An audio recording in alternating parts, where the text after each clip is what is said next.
Dario, čestitke za zmago 4-0, visoka zmaga, najvišja v tej sezoni.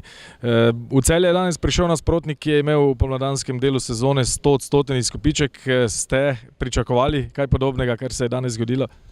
Pa mi smo igrali najbolje što smo mogli, išli smo na pobjedu i nije nam bilo bitno to što su oni imaju 100% učinak, ali mi smo išli na pobjedu i isplatilo nas.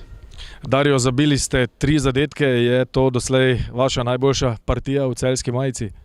Je, najbolja je do sad, drago mi je da sam pripomogao ekipi i ništa, treba sam tak dalje nastaviti, trenirati, sad malo se odmoriti, sad je pauza i onda opet natrag.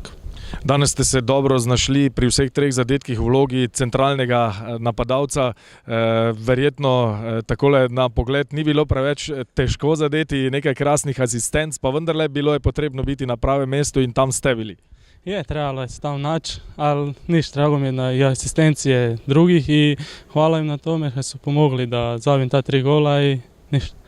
Tudi gledalci so danes zelo zadovoljni zapuščali stadion z Dežele, torej ste pustili res dober vtis, kakšno je zdaj vzdušje po tekmi v slačilnici? Pa je, ja mislim da smo dobro utakmicu odigrali, nismo Triglavu pustili previše situacija i iskoristili smo ono što smo imali, nadam se da su uživali. Dario, hvala za pogovor in le tako naprej. Hvala vam.